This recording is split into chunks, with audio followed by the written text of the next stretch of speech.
In this episode, we'll examine the smoke visible in the Goodwin video.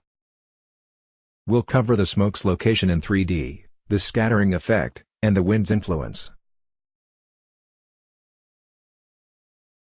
The location of the smoke in 3D has been questioned by people with a poor grasp on perspective, that is, on how 3D objects look like when projected on a 2D plane. Here's a 3D demonstration. This is a bird's eye view of the bullet path from 32-135 to the most targeted area of the festival. This is a close-up of the 32-135 window with the same bullet path. We'll now replace the bullet path with a big red flag, to better see it, while keeping the line direction exactly as it is.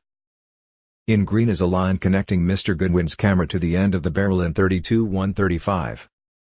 We'll now descend to Mr. Goodwin's location, and look at the flag from there.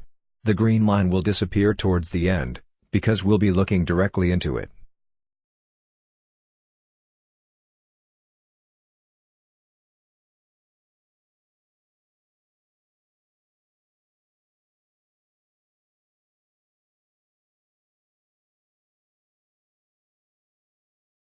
Here's how the view matches the wider angle in Mr. Goodwin's video. And here's a frame with smoke.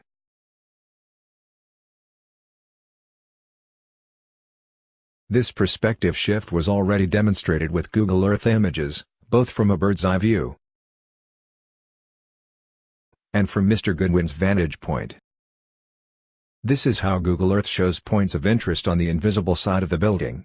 Some falsely misrepresented this image as showing 32-135 on the visible side. This can't be true since the yellow marker is clearly partially hidden, and thus on the other side of the building. Also, if the label referred to the front of the building, we would add an arrow pointing to that specific floor on the visible side, as we've always done in the past. A few geometric stats. Mr. Goodwin was looking up at an angle of about 30 degrees. From Mr. Goodwin's location, we can't see the broken window in 32-135, because it's hidden behind the building's corner. That invisible wall angles back about 6 degrees away from our field of view, shown in green. It means there's about 3 feet of space in front of 32-135, shown in yellow, which we can't see.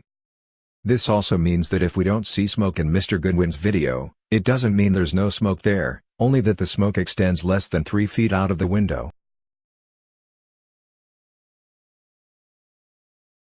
The smoke's location gives the best match in 3D if, at the time of that volley, the barrel of the gun was in the lower right corner of the window, somewhere between the chair and the pillar.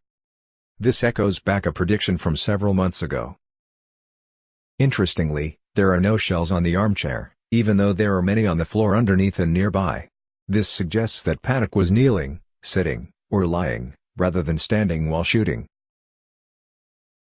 Paddock's shooting stance brings up 2 points.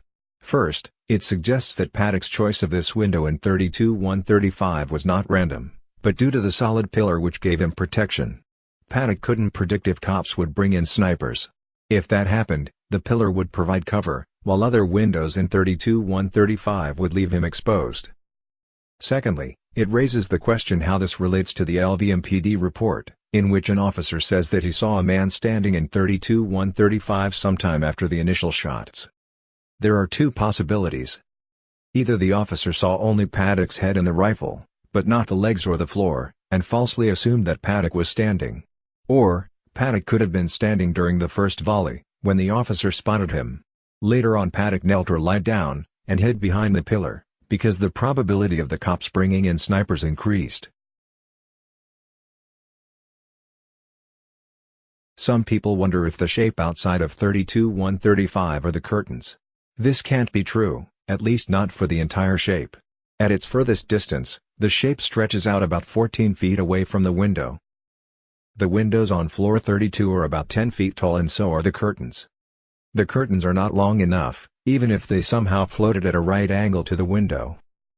Note that when the curtains in 32-135 are blowing around, only their bottom 2/3 extend beyond the window, and the angle is nowhere near perpendicular.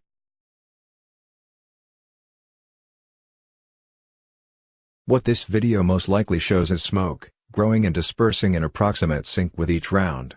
The change in appearance is caused by a change in density, not a change in lighting.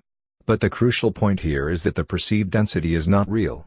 It looks far denser than what we'd see in daylight because of a phenomenon called forward scatter. It happens if we have a light source, particulate matter whose particles are smaller than the light beam, and something that obstructs the view of the light.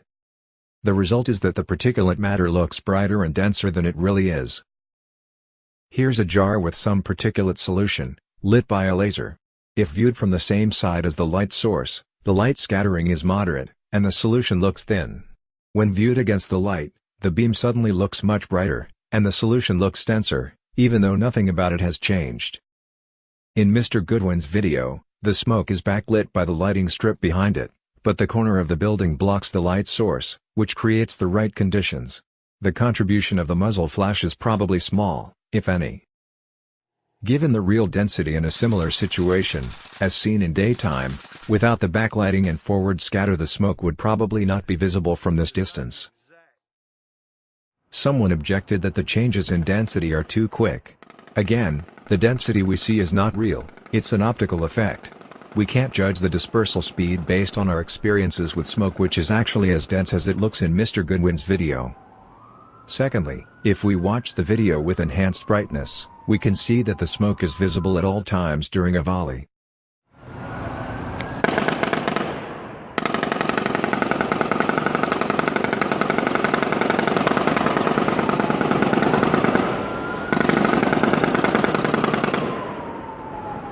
Even if it disappears from our view, it doesn't mean that it's gone, only that it's less than 3 feet from the window. Backlighting and forward scatter explain why the smoke is visible from this location, but not from others.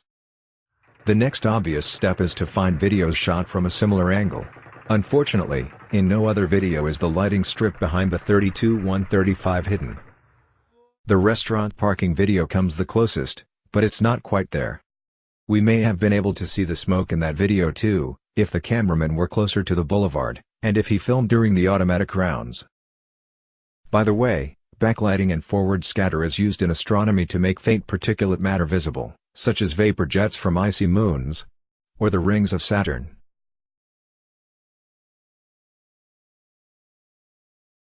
When researching the wind's impact on a building for a previous episode, something turned up which was left out to keep the episode short. In light of Mr. Goodwin's video, it's worth mentioning. With wind blowing on one side of the building, on the other side, near the corners, it creates vortexes, which produce a local suction effect. As mentioned before, on October 1st, between 10 and 11 p.m., the wind oscillated between south and west, so the corner suction effect would be right where Paddock's suite was. This, unintentionally, may have given Paddock free ventilation by removing smoke from the room. Maybe that's why the snorkel proved unnecessary. Now a visual clarification of the wind and draft problem. We're dealing with two separate air exchanges. 135 versus the hotel, with the 135 door open. And a separate exchange, 135 versus 134, with both windows broken and both doors closed. How the tablecloth on the food cart behaves, with the 135 door open, illustrates only the 135 versus the hotel case. It tells us nothing about the separate 135 versus 134 case, with both doors closed, which was the situation during the shooting.